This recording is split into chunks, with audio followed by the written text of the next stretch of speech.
Deem fruto. Olá, espero que você esteja bem. Nós estamos aqui mais uma vez para dar continuidade aí ao estudo do livro de Atos, hoje capítulo 19. Mas antes de começarmos aí o estudo, então, como a gente já tem sugerido em todos os áudios, a gente peça que você leia a Bíblia toda. E sugerimos que para isso, para que você complete então a leitura da Bíblia em um ano, que você compre a Bíblia 365, porque nela você vai ler um capítulo do Antigo Testamento, um capítulo do Novo Testamento, um salmo e um trecho de Provérbios. A gente também tem pedido que você não apenas ouça esse vídeo, esse áudio, mas também compartilhe com seus amigos para que eles também possam ser abençoados. E temos sugerido também que você participe de pelo menos um dos estudos que a gente propõe ali na igreja. Então, na segunda-feira à tarde, a gente tem o Sermão do Monte, na segunda-feira à noite, o Panorama Bíblico, na quarta-feira, no iniciozinho ali da noite, a gente está estudando o Sermão do Monte também. Na quinta-feira à tarde e à noite temos estudado o livro de Atos e aos domingos 1 Pedro. Então, venha participar conosco de pelo menos um estudo, porque eu tenho certeza que grandes coisas Deus fará e revelará para você. Então, participe conosco, faça um esforço aí para você estar presente em pelo menos de um dos estudos. E depois dessas sugestões, dessas orientações, então vamos para Atos capítulo 19 e eu vou ler com vocês a partir então do versículo 1 que fala: Enquanto Apolo estava em Corinto, Paulo, atravessando as regiões altas, chegou a Éfeso. Ali encontrou alguns discípulos e lhes perguntou: Vocês receberam o Espírito Santo quando creram? E eles responderam: Não, nem sequer ouvimos que existe o Espírito Santo. Então, que batismo vocês receberam? Perguntou Paulo. O batismo de João, responderam eles. Nós vamos ficar só com esses 3 versículos, porque eu quero destacar algumas coisas aqui. Eu quero ressaltar também que, por mais que a gente leia aí, como no caso de hoje, 3 versículos, é necessário que você leia todo o capítulo para que você possa acompanhar aí o que a gente tem falado, o que a gente tem, o que estamos querendo transmitir para você e para que você tenha também aí o conhecimento aí das Escrituras. Então, quando o versículo 1 começa: enquanto Apolo estava em Corinto, Paulo atravessou as regiões altas e chegou a Éfeso. Então, a gente, no capítulo anterior, nós tratamos que Paulo estava em Corinto, mas depois disso, muita coisa aconteceu. Depois que Paulo saiu ali de Corinto, Paulo foi para Éfeso, depois Paulo deixou Éfeso, foi até Jerusalém e voltou para sua base, que é ali em Antioquia. E depois agora então ele está regressando de Antioquia, indo para a sua terceira viagem missionária, e aí agora ele vai para Éfeso.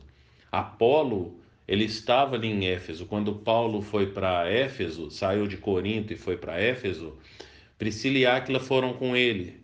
E quando Paulo os deixou ali em Éfeso, que Paulo partiu então ali com destino final para Antioquia, Priscila e Áquila ficaram ali na cidade de Éfeso. E ali na cidade de Éfeso, no capítulo 18, vai falar então que eles conheceram ali o Apolo. O Apolo vai entrar aqui nessa história ali a partir do versículo 24. Mas eu quero ler aí com vocês só o versículo 25 e 26 do capítulo 18 para a gente poder voltar aqui aos versículos aqui do capítulo 19. Então, versículo 25 fala que Apolo, né, fora instruído no caminho do Senhor e com grande fervor falava e ensinava com exatidão acerca de Jesus, embora conhecesse apenas o batismo de João. Logo começou a falar corajosamente na sinagoga. Quando Priscila e Áquila o ouviram, convidaram-no para ir à sua casa e lhe explicaram com mais exatidão o caminho de Deus. Depois disso aqui, Apolo, ele vai então partir para Corinto, depois dessa conversa com Priscila e Áquila. E aqui agora no capítulo 19 fala então, enquanto agora nessa situação, nesse momento histórico, Apolo estava em Corinto, Paulo chegou em Éfeso. E quem que estava antes de Paulo chegar em Éfeso, ali na cidade? O Apolo. O que acontece é que o Apolo, como a gente viu aqui, ele só conhecia o batismo de João e para isso Priscila e Áquila o chamaram num cantinho, né, para exortar, para ensinar, falar: ô Apolo, me ajuda aí, você está falando uns negócios aí, mas você precisa saber mais disso e disso, disso, né? Então, ele era um cara que tinha uma boa retórica, mas faltava conhecimento. E aí agora quando Paulo está de volta aqui então na cidade de Éfeso, ele encontra ali alguns discípulos. E quando ele encontra então esses discípulos às vezes parecem que não são bem discípulos. Por quê? Porque do contrário, Paulo não sairia perguntando para ele se eles vocês receberam o Espírito Santo quando creram, não é assim? Alguma coisa estava mostrando para Paulo que tinha alguma coisa errada. Falta de conhecimento nos leva a falarmos heresias, por isso precisamos ter conhecimento, precisamos nos debruçar nas Escrituras e estudar as Escrituras para que a gente possa ser encontrados íntegros na palavra, conhecedores da palavra, porque é, a gente passou por Bereia e os bereanos, quando Paulo falava, eles acompanhavam para ver se o que Paulo estava falando realmente estava nas Escrituras, no caso, então só havia o Antigo Testamento. Então a gente precisa ter conhecimento, do contrário, nós não vamos dar frutos, frutos que permaneçam como Senhor Jesus falou, né? Que Ele nos escolheu para que venhamos a dar frutos e frutos que permaneçam. Então, a postura desses discípulos, que talvez e muito provavelmente eram discípulos orientados por Apolo, tinham algumas falhas. Então, Paulo começa a questionar. Paulo faz as perguntas para poder descobrir quem são esses. Então, vocês receberam o Espírito Santo quando creram? E essa é uma boa pergunta para nós nos nossos dias. Nós recebemos o Espírito Santo quando cremos? Porque nós sabemos que o Espírito Santo é a garantia de que nós viveremos eternamente com o nosso Senhor. Então não tem como a gente crer e não ter o Espírito Santo. O que acontece é que a gente tem o Espírito Santo, mas como saber se realmente temos o Espírito Santo? Jesus falou que pelo fruto conhecereis a árvore.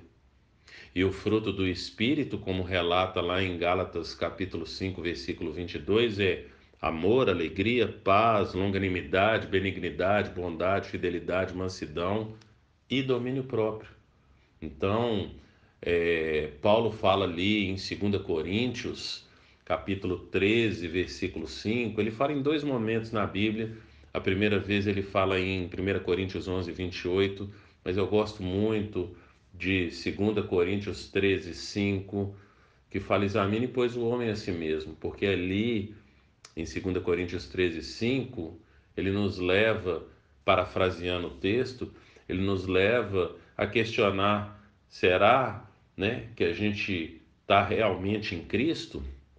Então, essa necessidade de examinarmos, de nos examinarmos, então precisamos ver isso aqui, porque às vezes nós viemos para o Evangelho com a motivação errada e permanecemos no Evangelho com a motivação errada. Eu, Ricardo, particularmente, penso que todos vêm pela motivação errada. Você pode ter vindo para o Evangelho em busca de uma cura, você pode ter vindo para o Evangelho em busca da restauração do seu casamento, você pode ter vindo para o Evangelho por causa de uma melhor qualidade de vida, buscando uma qualidade de vida melhor naquilo que o ser humano entende que seja qualidade de vida. Você pode ter vindo para o Evangelho como eu, que vim por causa do medo do inferno. Eu acredito então, como eu disse, que a gente vem com a motivação errada, mas nós não podemos permanecer com a motivação errada. Num determinado momento, isso precisa ser mudado nas nossas vidas. Paulo identificou isso com esses homens. Alguma coisa fez ele, alguma coisa nesses homens chamou a atenção de Paulo de tal forma que ele identificou isso e houve então ali uma correção na caminhada, porque no versículo 4 Paulo diz: o batismo de João foi um batismo de arrependimento. Ele dizia ao povo que cresce naquele que viria depois dele, isso é, em Jesus. Ouvindo isso, eles foram batizados no nome do Senhor Jesus. Então, às vezes, nesse caso aqui, eles ouviram apenas de João Batista e era algo que ia muito além de João Batista. E agora então eles foram, agora sim, discípulos, né? Colocados ali no caminho certo, com a motivação correta, com o ensino correto, e é necessário a gente então retomar para esse ensino correto. Eu não sei o que fez você vir para o Evangelho, mas é necessário que nós venhamos estar com a motivação correta. Por isso que o Senhor fala: filho meu, dá-me o teu coração. Venha com a motivação correta. Venha com o Senhor pelo simples fato dele ser o Senhor, pelo simples fato dele ter dado a vida dele em favor da nossa. E isso tem tudo a ver com o Evangelho, com a compreensão correta do que é o Evangelho. E que o Senhor te abençoe.